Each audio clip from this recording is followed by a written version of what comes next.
আসসালামু আলাইকুম। আপনারা দেখতে পাচ্ছেন আমরা 12 নম্বর থেকে 10 নম্বর যাচ্ছি। যাওয়ার প্রাককালে রাস্তা অনেক জ্যাম ছিল, জ্যামের কারণে আমরা যাইতে পারতেছি না। বাট এখন কিছুক্ষণের মধ্যেই রাস্তা জ্যাম একটু ক্লিয়ার হয়েছে, সেক্ষেত্রে আমরা যাইতে পারতেছি। সামনে একটা বড় একটা মেট্রো রেল স্টেশন, এই স্টেশন আপনারা দেখতে পাচ্ছেন, এটার নাম হচ্ছে পল্লবী রেল স্টেশন। এছাড়া আপনারা দেখতে পাচ্ছেন যে আশেপাশে অনেক রিক্সা, ভ্যান, গাড়ি চলতেছে, যা দেখার মতো অযোগ্য। আপনারা ভালোভাবে দেখতে পাচ্ছেন যে ঢাকা শহরে অনেক জ্যামের কারণে শুক্রবারের দিন তারপরে একটু ঘোরাঘুরি করার জন্য আমি বাইরে হচ্ছি। তা ঘুরতেছি, বাট ঘোরার ক্ষেত্রে অনেক আমার দেখার জিনিস আছে যেগুলো মানুষকে অনেক আকৃষ্ট করে, যার ক্ষেত্রে আমি আজকে বাইরে হয়েছি অনেক অনেক কষ্টে। আশেপাশে দেখতেছি অনেক অনেক অনেক মিটিং চলতেছে, তারা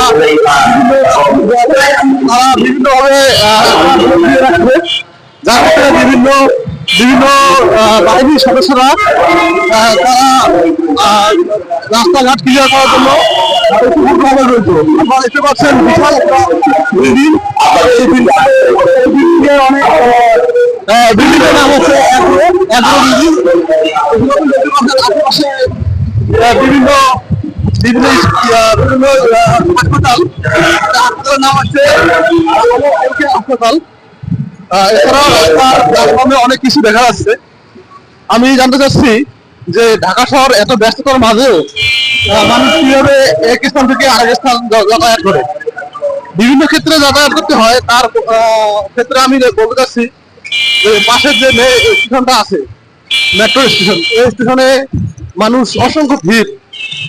দেখা যাচ্ছে যে অনেকে গাড়িতে যাচ্ছে, অনেকে আবার বাসে যাচ্ছে, অনেকে যাইতেছে রিক্সায়, অনেকে মোটর সাইকেলে, বিভিন্নভাবে যাইতেছে, যা বলা অযোগ্য। এর ক্ষেত্রে এর আশেপাশেও দেখতেছি যে অনেক লোকজন নিজের প্রাইভেট কারে যাইতেছে এক জায়গা থেকে আরেক জায়গা, যা বলার ক্ষেত্রে। ভাই আপনি কোথায় যাইতেছেন ভাই, একটু মুখটা বাঁকা করে বলবেন? মিরপুর 11 নম্বরে না? মিরপুর 11 যেতেছে ভাই। ভাই বললো ভাই রিক্সা চলাচল আছে, তো ভাই অনেক স্বতঃস্ফূর্ত নেন। ভাইকে বললাম যে ভাই আপনি কই যাচ্ছেন, ভাই বলছে মিরপুর 11। আজকে রাস্তাটা ছিল, আজকে আমার যে 12 থেকে 11 নম্বর জার্নিটা ছিল খুব ভালো একটা জার্নি, যা বলার অযোগ্য। আমি জানতে চাচ্ছি যে এর পাশাপাশি বিভিন্ন ক্ষেত্রে ঢাকা শহরে বসবাস করতে হলে মনোবলটা হারানো যাবে না, যাতে মানুষ যেন বুঝতে না পারে যে ঢাকা শহরে এই পরিস্থিতি। আমরা চলে আসলাম নেক্সট স্টেশন যে মিরপুর 11। আপনারা দেখতে পাচ্ছেন মিরপুর 11 রেল স্টেশনে আমরা চলে আসলাম। আমরা এই 11 রেল স্টেশনেই আমরা এখন বিরতি করব, বিরতি করে একটু নাস্তা করব, যাতে লাঞ্চ করার পর আমরা আবার রওনা দেবো ফেরার উদ্দেশ্যে। এই ছিল আমার আজকের বক্তব্য এবং আজকের জার্নি। আপনারা আমার এই ভিডিও যদি ভালো লাগে তাহলে আপনারা লাইক এবং কমেন্ট করবেন।